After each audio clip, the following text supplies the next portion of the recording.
Hey guys, thanks for joining me, and sorry for keeping you waiting. I was not the originally planned narrator for this set. It was supposed to be Triangles, but I guess he has had a busy few days, hasn't been able to do it, and I did not want to keep you guys waiting any longer. This set did happen on Tuesday, and unfortunately I do know the outcome, because like I said, I was not planning on narrating this, so I thought there was no harm in watching it. Nevertheless, this set should be entertaining. This is the very first set in the round of 4 for CALLOUS Invitational play-ins, and these guys, of course, are in Group A. Rozes went through Troller to get here, and Garay defeated Watchhog. And the winner here is going to be in the finals of this group to face the yet-to-be-determined winner of Mel and Techless, but we'll cross that bridge when we come to it. Let's see what happens in this set, and as a reminder, it is a best of 3, as all sets in the play-ins are. So here's Rozes on the bottom and Garay on the top. Very standard T-Tower lead. Little less standard Coon lead, but I mean, it's probably top 5 or so leads on the bottom end. T-Tar, Zapdos, Salamence, and Metagross, I would say, are all more common. Maybe Coon's the 5th, but it's not a weird thing. Anyhow, Blissey comes in for Rozes, and it's going to be a Calm Mind for Garay, which doesn't tell us too much of anything. Could still be an offensive Coon. It could be a super defensive Coon. It could have Sleep Talk. Takes the Seismic Toss relatively well, so it obviously has a very hefty HP investment, but that doesn't rule too many things out. There are offensive sub-Coons that have max HP. There are Crow-Coons that have it. There are Roar-Coons that have it. Not too much has been ruled out at this time, but there is a full para here, so if he gets a couple more of those, we're never going to find out because the Coon's simply going to die. So Cacturn coming in for Rozes, and there's the rest for the Coon. So probably coming in anticipating the rest. This is going to enable him to do his whole sub-seed thing. If he is a spiker, he's going to have an opportunity to do that as well. And Garay shows that he does have Sleep Talk, and he's going to catch him with Surf, which is the only relevant thing here, because finding Calm Mind wouldn't matter, and of course finding Rest itself would not matter. So pretty lucky on that turn to find Surf, which also invalidates Cacturn's turn, because of course he went for Substitute. Rose is going to take his chances here. He's got 2 out of 3 odds for this to be a favorable thing for him, and this time Garay does not find what he needs. He finds Rest. So Leech Seed does connect. Cacturn is healing up, but it still won't live a Surf. Garay, nevertheless, is not happy with the matchup and gets out of the way, and Rozes switches as well. Second poke revealed for Garay. Metagross here. There's got to be a Magneton in the back for Garay. Both Coon and Meta very much appreciate Skarmory the wall not being there. Unfortunately for him, I think Skarmory is not going to be there, so Magneton will not be able to trap that. If you look at Rose's team, if there is a Spiker, it's probably just the Cacturn, and it seems very unlikely to me that a Skarmory would be there. They're going to trade Earthquakes, but Rozes is going to get the better one via a lucky crit. And now it's going to be Protect and Earthquake, respectively. Both metas do have leftovers here, and the faster one seems to belong to Garay.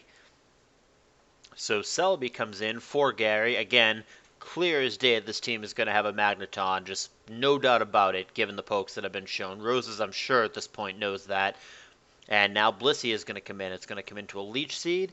Interesting how Rozes doesn't go to Cacturn there. Cacturn typically a very hard counter to Celebi. Celebi cannot touch it at all. It's Leech Seed immune, it's Psychic immune. Grass attacks, if Celebi even has that, do pathetic damage. He goes to Cacturn now, but it stares down Metagross here, which he should not be able to KO unless he had something really funky like HP Fire.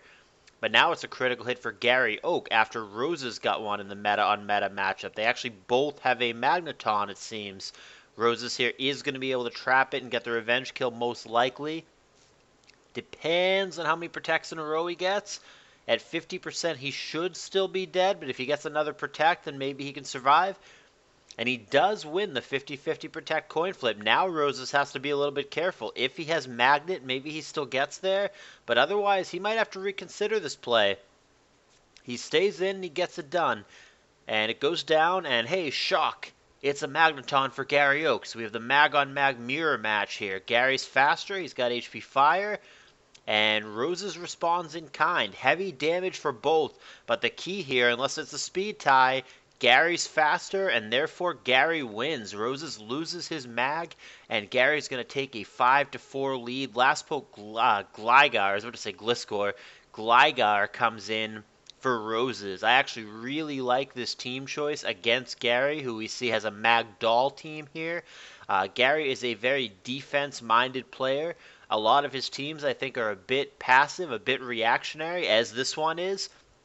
And as a general rule of thumb for Cacturne, Gligar too, but certainly Cacturne, basically the more defensive or reactive or passive the opposing team is, the better Cacturne is. And of course that works the other way too. The more offensive the team is, the worse Cacturne is. That's been tried and true ever since people started running it, starting with me, cough cough, thank you, back in like 2012-ish. The thing with Cacturne is that it really only fits on certain kinds of team configurations. It's not really a slap-on poke. It's very niche. There's certain pieces like Blissey and Tar are more or less mandatory with it. I mean, you kind of can only fill it in with so many things. And it's just, like I said, it generally has held true throughout the years that Cacturne really, really eats defensive reactionary teams, but it has a very hard time against hyper offense teams. Gligar here, looking threatening. It's behind a sub. It has 2 Swords Dances, and Kuhn is not even awake. Does have Sleep Talk, but doesn't find what he needs. He finds Calm Mind, and these Gligar attacks are going to start hurting. There is a very, very boosted Stab Earthquake for 86% against this bulky Kuhn. It will not survive when the sand kicks in, and Gary is in some trouble. Gligar is doing work. Here's Blissey, here's Sub. Ice Beam, sure.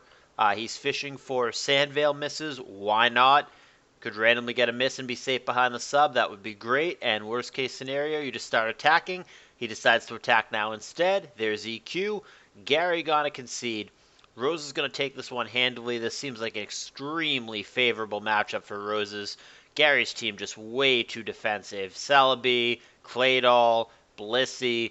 Just a severe lack of offensive presence on this team, and this is the exact kind of team that Roses, when he brings the team that he brought, would be hoping to play against. So like I said, I think because this kind of team is very normal for Gary, it's very indicative, in my opinion, of his general style. I think this was a good team pick for Roses. I think this makes a lot of sense given his opponent, and I also think that Roses would not have even considered bringing this against certain other kind of opponents. Like had he been against like Undisputed or Gaku or like a notoriously very offense-minded player, I think he would not have done this. But because he is against Gary, I think this makes a lot of sense, and I think that it kind of tells us where Rose's head is and where his mindset is. He clearly is not afraid to make matchup choices. He's clearly not afraid to try to counter somebody, and he doesn't really care about how it looks or what anyone's going to say about it. He's in it to win it. He's taking this seriously. He's doing whatever the fuck wins regardless of any other factors. So yeah, it's going to work out really well. Like I said, I think Roses found himself a great matchup here. We'll see if Gary can adjust. I wonder how much experience Gary has being a relatively new to ADV player against this kind of archetype. Against Cacturne, certainly against Gligar. I wonder how many times he's ever played against Gligar in ADV. And he's got to kind of be wondering right now, what the hell just happened and how do I fix it in Game 2? We'll see if he does fix it in Game 2. That's coming up next.